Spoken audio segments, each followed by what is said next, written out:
Ebyavudde mu kalulu akakubiddwa essabbiiti ewedde ku mutendera gw'obubaka bwa paalamenti kw'oteeka n'obukulembeze bw'eggwanga ne gye buli eno bikyayogeza bangi obwama era batalutoma ng'enkoko empanga enywedde amazzi abanaabeemu ku kyalo kwekulidde naddala abo abataafunye bye babadde basuubira. Twagala okutegeeza eggwanga ebyo byaliwo tubitwalanga byali byakusaaga mu busaazi. Okubutaabudda kw'oteeka n'okuwa essuubi abo abaawanguddwa nga gugudde terefayina tukitunuulidde nnyo ku mulundi guno mu kaseera kano era twesigamye ku njogera y'abakyeruppe eya experience is the best teacher okulaba ng'engeri abali mu kunyigirizibwa gye bayinza okuddamu amaanyi. Abo abatayiseemu mu kalulu kano Mukama abakuume abagumye. Nanse Kalembe Linda y'omu ku bakyala gw'atulaba gw'oyinza okuyita eŋŋwaŋŋuli kubanga emirundi ebiri mirambirira alabiddwako ng'avaayo okuvuganya ku kifo ky'obukulembeze bw'eggwanga Uganda ng'omwaka 2021 y'omu ku baalabikako ku kakonge wabula omwaka guno munnange ebyaliwo tebyamusobozesa naye agamba nti tannava ku mulamwa. Njagala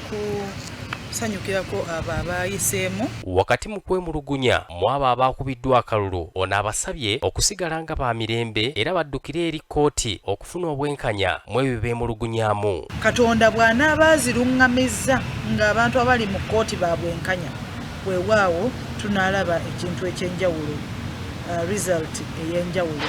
Olwekyo mbasaba buli omu ayagala okuddayo okwekenneenya ebyavudde mu kalulu tukikole mu mirembe. Kalembe aliko ekika ky'abantu kyagamba nti kyekisaanidde okulaga obutali bumativu bwabwe kubanga poliisi eyinza okubawuliriza singa baba bavuddeyo ne balaga endowooza zaabwe. Ne poliisi ejja balaba nga tewali kye bagenda kwonoona, tewali gwe bagenda kuba mayinja, nga bamaama ne bajjajja basituse ne bagamba tetuli bamativu n'olwekyo tuzze wano oba ku palamenti oba tuli mu kutambula n'ebipapula byaffe.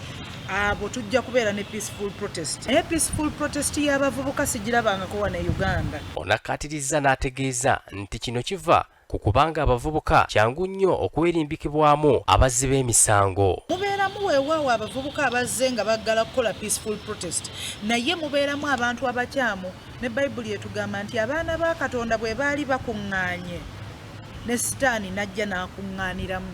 Kati mujja kubeeramu abantu omu oba babiri abazze mu peaceful protest y'abavubuka babbe bakube baase bakole ekintu ekikyamu kiviireko abapoliisi okuretaliatinga. Ebyawandiikibwa mu kitabo ekitukuvu Bayibuli eby'omu mirembe ekyokubiri essuula ey'omusanvu olunyiriri lw'14 bigamba nti abantu bange abatuumiddwa erinnya lyange bwe baneetowazanga ne basaba ne bannoonya amaaso gange ne bakyuka okuleka amakubo gaabwe amabi kale nno naawuliranga nga nnyima mu ggulu ne nsonyiwa okwonoona kwabwe ne mponya ensi yaabwe. Abavubuka ffenna Abannayuganda ffenna twetaaga enkyukakyuka naye enkyukakyuka tetugigula na musaayi gwaffe ogwa Yesu Kristo gwali gumala. Wano Kalembe asimbyewo nnyo omulaka era asabye abantu ba Katonda okugenda ku maviivi basabire eggwanga lino. Nsaba abantu bonna Bannayuganda abamanyi okusaba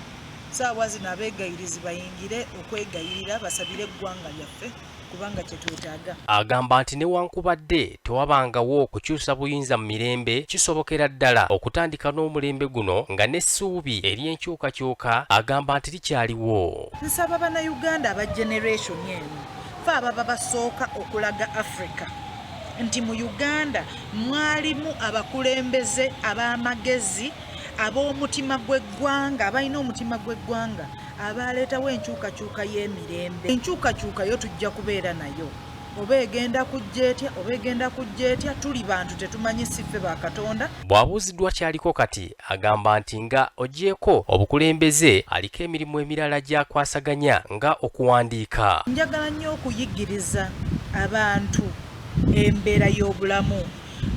Nawandiika akatabo akankwatako bakayita But God. Akatabo kalungi nnyo. Ono aliko entanda gy'asibiridde abakubiddwa akalulu n'abo abali mu bukulembeze. Kabi omuntu yenna ali mu bukulembeze bwe kiba kisoboka weewandiikeko ku bulamu bwo kubanga obukulembeze si kubeera mu ofiisi kyokka n'okubeera awo n'owandiika ku bulamu bwo osanga waliwo omuntu omulala abadde aweddemu essuubi agenda okusoma story yo addemu essuubi. Nancy Kalembe Linda ajjukirwa nnyo olw'okuvuganya mu kalulu ka bonna ak'omwaka 2021 ku kifo ky'obwa pulezidenti bw'eggwanga lino nga yafuna obululu emitwalo 3,877 wabula ono ne banne baameggebwa Yoweri Kaguta Museveni eyafuna ebitundu 58 n'obutundutundu 38 ku buli 100 ng'abavuganya obudde obwo baali 11. Saafuuka pulezidenti wa Uganda n'entegeera nti ntandiise kubanga nava mu mbeera y'okubeera mu ma ofiisi. Nze Emerald Kenya ne Joseph Nabosa